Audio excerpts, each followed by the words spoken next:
Football Manager's great because it creates all of these weird alternate realities where random ass transfers happen all the time. But there is one absolute staple. You can probably figure it out from the thumbnail. I'll help you.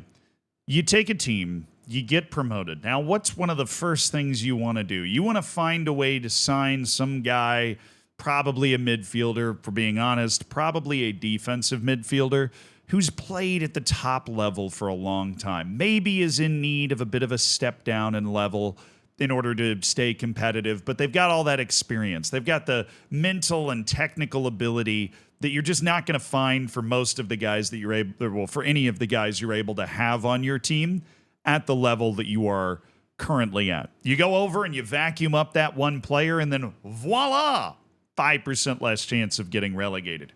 And Sunderland's managed to actually do that with one of the weirdest transfers that anyone has seen in a long time, which is Granit Xhaka. Here's an article in German, the background to Xhaka's Sunderland deal, and that it was this kind of shock, right? That he ended up, a coup, right? This is a proper use of a media headline calling a transfer a coup. Because Granit Xhaka doesn't quite fit the mold that I just described, right? What I'm imagining is, if you're playing an old Football Manager save, you get up and then all of a sudden, when you're in the Premier League, a 35, 36-year-old Thomas Souček is there and you bring him in and he makes a difference because you can put up with the fact that he's slow in a way that better teams can't. Granit Xhaka is still not that. It feels like Granit Xhaka has been around for a long time, but he's actually only 32 years old. And that means that, especially for a guy that plays in his position, he can absolutely continue to play at the top level. And of course, that is what he has been doing. Right? I realize that if you live in the English language football universe, which is obviously the football universe that I operate in, right? I happen to speak English. I took 2 years of German in college. Whoosh, did not stick. Right? The language tree told me it was the closest language to English, and that was a fucking lie, even though I'm pretty sure that's actually true. Languages and I never quite agreed. I can get by in a little Spanish, but I'm American. It's just not in my DNA to go out and learn new languages if I didn't learn them from my family, right? I'm doing my best. I barely speak English. Give me a break. It's not my fault. Anyways, Granit Xhaka, right? Even though you're not paying attention in the English language universe as much, Granit Xhaka has been a key piece at Bayer Leverkusen. And I know they didn't go unbeaten and win the German league last year. They happened to finish, second, I think? Maybe third? More evidence of how little people pay attention to the exact parts of this. But we're talking about somebody that was a key piece for a championship contending level team in Germany. Somebody that would have been in the Champions League next year, playing with Bayer Leverkusen. Somebody that just won a German championship as one of the most important players on that team, right? If you grow up in Germany, if you grow up in most parts of the world, the highest aspiration you can hope to get to is being a Champions League regular at a major club in Germany. And Bayer Leverkusen absolutely is that, especially the last couple of years. Obviously, they've announced themselves as like the new Dortmund in a lot of ways, where they're the team that can push Bayern and in many ways better than Dortmund because, they actually beat them and produced the first unbeaten season in German league history. All of that to say, Granit Xhaka is not somebody that should have been accessible to Sunderland. Sunderland is a team that, based off of all prevailing sentiment, is fucked next year with a capital fucked. They have not been in the Premier League in 8 years. This is not even a team that's been buoyed by parachute payments a la Norwich or somebody that gets into the Prem and is able to keep a quasi-Premier League team ready. This is a team that was more recently in League One than the Premier League, right? And any team that's like that usually stands absolutely no chance. I'm looking at Ipswich. I'm looking at Luton. Not these teams that have bounced back and forth within the last 10 years, but these teams that they get there as a surprise. And once they get there, you just aren't able to recruit the level of the technical and physical level of player that plays in the Premier League when you're not a team that's been in the Premier League in a long time. Sunderland's a great club, right? You might know your lore that when everybody was in 5th grade, 4th grade, picking their Premier League team because the Premier League was coming on TV in the U.S., I picked Sunderland because I thought it was fun that they kept not getting relegated every year. Of course, me picking them happened to curse them, and they got relegated, and they made a whole TV show about it afterwards, and it was a catastrophe. And I always struggled to root for teams that I didn't just grow up rooting for, so I was never like a die-hard, card-carrying Sunderland fan. But ever since then, I've always hoped that they did well, right? It's like a small affinity. The same way that I always had a small affinity for Barcelona over Real Madrid, right? It's just you hear the name and you're like, oh, I'm glad that they're doing well. So I am glad that they're back up. And I think it is a great club. And I think the Premier League is better when Sunderland is in it, right? The Black Cats back at it again. But they don't really, nobody really thinks that they have a chance to stay up. It gets harder and harder every single year because of the finances for teams that come up from the Championship, and teams that, like I said, have more recently in League One than the Prem stand virtually no chance at all. It's like you got to go up to the Prem, get your parachute payments, reload, and then come back up again, and maybe you can make it stick. So Granit Xhaka showing up here is nonsense, but there is a very good reason for it, and that is the owner of Sunderland. The owner is Kirill Louis Dreyfus, who is Zurich-based, according to this article, right? And he's somebody that can relate to Granit Xhaka in a way that most people can't, because he's Swiss, right? Like, he's somebody that he's young, he's ambitious, right? This guy's younger than me. He's 27. He owns Sunderland. Right? He's 27 years old. He owns a club that he's just managed to return to the Premier League for the first time in 8 years. And he's ambitious.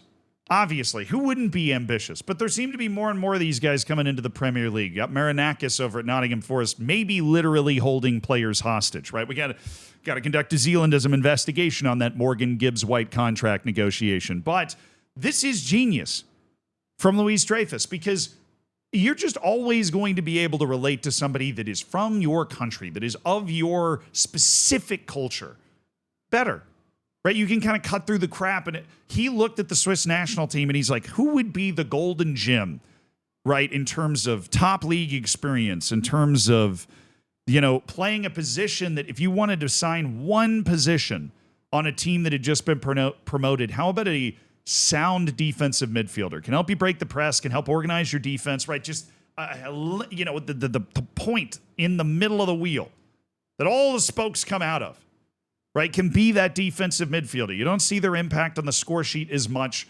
Granit Xhaka obviously is capable of ending up there, but that is an ideal position to plug in one player. And he just looked at it from an objective perspective and started working him. And it was clear that Granit Xhaka would prefer a move to Sunderland. I mean, it says it in this article that he'd prefer a move to Sunderland over Turkey or Saudi Arabia. But this wasn't a situation where his contract was out. Because the other reason that this is a Football Manager-ass transfer, it would be that he was a free agent. We found this really experienced guy as a free agent. That's not what happened. This is a 20 million euro transfer for Granit Xhaka. 20 million euros. Which means we've got a situation that I'm not gonna lie, should really concern Germany. It's a huge coup for Sunderland. I still think they're probably going down. I would pick them to go down today, but this definitely gives them a big chance. He comes in, they're making him the captain right away. Good for them.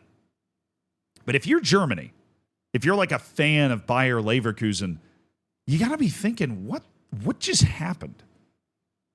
You don't blame Granit Xhaka for going to play at PSG or for going back to Arsenal or for going to, maybe play at Inter or something, or for maybe expressing his interest when that sort of offer comes in.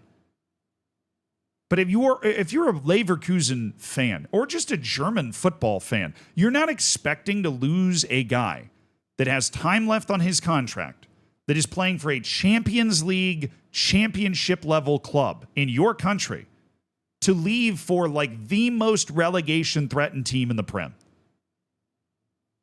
Right? I am telling you, I have been sounding the horn. I have been beating the drum that the Premier League is going to take football over, because the clubs at the bottom of the Premier League have like more money to spend than almost any team in France. And we all know the one team that beats them. And Italy. right? And as we continue onward, where the Premier League is this premier league, and it is on TV the most, and it is talked about the most, and English language media is culturally dominant. English has become the lingua franca of most of the world, particularly in Europe, because of how, dominant like songs and TV shows are, right? Now that brings with it the Premier League. The Premier League is thusly accessible to everybody that speaks English, more accessible. And then that brings in more TV money. It's a cycle that will continue to go. And it's going to get worse for Germany, for Italy, for France, for Spain. Because in their heads, they should be able to compete. In their heads, Granit Xhaka going to Sunderland doesn't make sense. And it shouldn't. In a footballing sense, it should not. But in a financial sense, it's fully possible. A team just promoted to the Premier League can put together $20 million like that. No other league in the world is that going to be possible. This team hasn't even been getting parachute payments. I said that earlier. They still got the $20 million. They're good for it now. And they've got the wage to satisfy Granit Xhaka.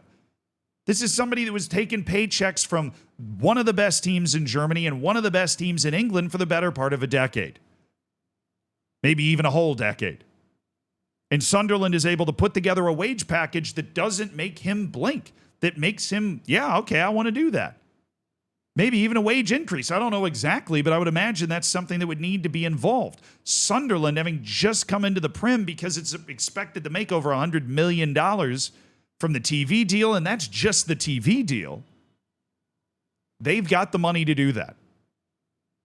The uncomfortable truth is that a team like Sunderland has the financial resources to poach a player from Leverkusen if the player wants to leave. They have all the financial resources to make it make sense. And if you are a fan of a club that is not in the Prem, that should make you uncomfortable. And it will continue to make you uncomfortable. It's like the big bad boogeyman hanging over you. If a player just decides they want to play in the Prem, which for their brand, not a bad idea. More people watch those games than any of the other games. I mean, Champions League, you can make a different argument for like playing at a Leverkusen. But generally, if a player decides they want to go to the Prem, any Prem team is going to be able to put together the resources to go and get that player. It's a new reality that we live in, and I don't know how it changes. I don't know what could change it, right? Because I feel like we've gone through this titanic shift where it used to be Serie A, and then over the last 25 years, now it's become the Premier League, and La Liga's always there with their two teams, and Atletico Madrid piping up every once in a while. But their league is too much of a monopoly for it to ever open up. I don't know how you unseat the Premier League at this point. I really don't. And you're gonna have relegation threatened teams stealing players from like Lyon, from AC Milan. That's gonna happen. If they want to go, it's gonna happen.